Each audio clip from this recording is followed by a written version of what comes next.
महाकाव्यों में ना कुछ दिन ऐसे होते हैं जो कहानी का पूरा रुख ही पलट देते हैं।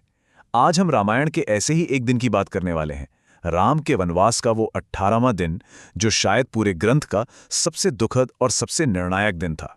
ये सिर्फ एक घटना नहीं थी, बल्कि ये एक ऐसा मोड़ था जिसने राम के वनवास को एक महायुद्ध की शुरुआत में बदल दिया। तो चलिए उस दिन की घटनाओं की परतें एक एक करके खोलते हैं। तो ठीक है, इस पूरी कहानी की, इस पूरी त्रासदी की शुरुआत होती है एक बहुत ही खूबसूरत धोखे से, एक सोने का हिरण जिसे देखकर किसी का भी मन ललचा जाए।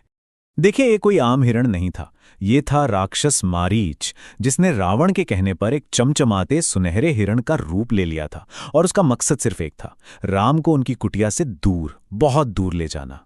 और देखिए, मारीच ने मरते मरते भी अपना काम कर दिया।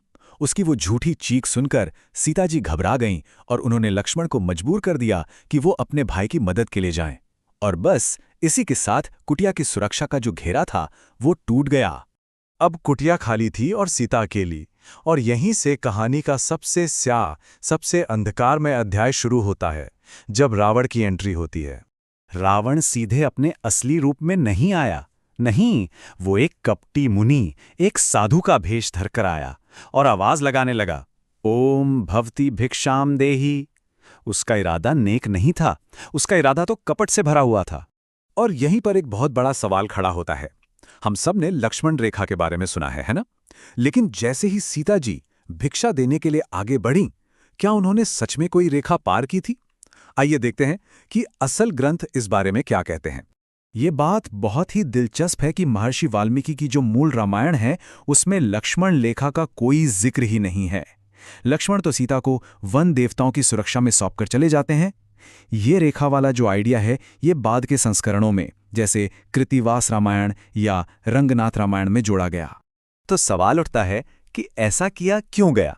देखिए, जानकार मानते हैं कि शायद मध्यकाल में जब बाहरी हमले बहुत बढ़ गए थे, तब के कवियों ने समाज को ये संदेश देने के लिए इस कहानी को गढ़ा कि महिलाओं के लिए एक सीमा के अंदर रहना ही ज्यादा सुरक्षित है।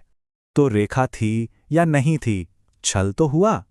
जैसे ही सीता भिक्षा देने के लिए आगे बढ़ीं, रावण अपने असली भयानक रूप में आ गया और उन्हें जबरदस्ती उठाकर आकाश मार्ग से दक्षिण दिशा की ओर ले उड़ा। लेकिन रावण का रास्ता इतना भी आसान नहीं था। आकाश में सीता की चीखें एक पुराने और बहुत ही पराक्रमी योद्धा तक पहुंच गईं। ये थे जटायु, गिद्धों के महान राजा और राजा दशरथ के बहुत पुराने दोस्त। उन्होंने अपनी दोस्ती का धर्म निभाने में एक पल भी नहीं लगाया। अपनी उम्र की परवाह किए बिना जटायु ने रावण को ललकारा। उन्होंने अपनी चोंच और पंजों से रावण का रथ तोड़ दिया, उसके घोड़े मार गिराए और उसे बुरी तरह से घायल कर दिया। पर अफसोस, वो बूढ़े थे, थक गए, और आखिर में रावण ने अपनी तलवार चंद्रहास से उनके पंख काट दिए। इस तरह धर्म के लिए लड़ने वाला वो अकेला योद्धा लहूलुहान होकर जमीन पर आ गिरा। पर उन्होंने अपने प्राण नहीं त्यागे। वो इंतजार करते रहे कि जब तक राम को खबर ना दे दें, तब तक सांस चलती रहे। अब वापस कहानी को कुटिया की ओर ले चलते हैं, जहां राम और लक्ष्मण लौट रहे थे, इस बात से बिल्कुल अनजान कि उनका सब कुछ लुट चुका है। जब दोनों भाई कुटिया पहुंचे तो वहां बस खामोशी थी। सीता कहीं नहीं थी। राम का दुख जैसे फूट पड़ा। वो पेड़ों से, लताओं से, पक्षियों से, जानवरों से सबसे पूछने लगे, हे खगमृग, हे मधुकर श्रेणी, तुम देखी सीता मृगनैनी।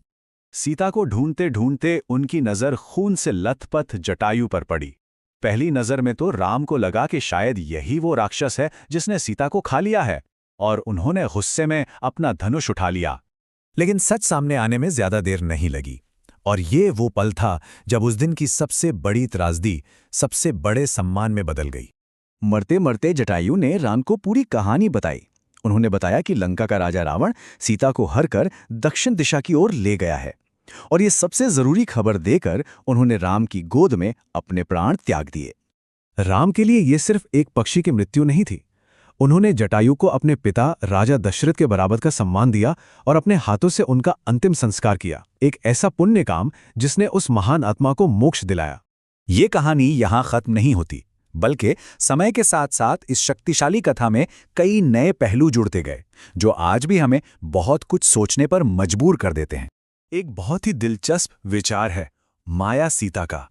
कुछ बाद के ग्रंथों जैसे कूर्म पुराण में कहा गया कि रावण ने जिसका हरण किया वो असल में सीता थी ही नहीं, बल्कि उनकी एक मायावी छवि थी, और असली सीता को तो अग्निदेव ने अपनी सुरक्षा में ले लिया था। और इस कहानी का असर आज भी कितना जिंदा है, इसका सबूत है केरल में बनी जटायु की 200 फुट ऊंची मूर्ति। यह दुनिया की सबसे बड़ी पक्षी की मूर्ति है, जो ठीक उसी जगह पर बनाई गई है जहां माना जाता है कि जटायु गिरे थे। ये उनकी वीरता को एक सच्ची श्रद्धांजलि है। तो आखिर में ये सवाल बचता है, जब हम लक्ष्मण रेखा या माया सीता जैसी कहानियों को जोड़ते या बदलते हैं, तो ये हमारे समाज के बारे में, हमारे डर और हमारे आदर्शों के बारे में क्या बताता है? शायद हमारी पौराणिक कथाएं उतनी ही जीवित हैं जितने हम खुद हैं। सोचने वाली बात है।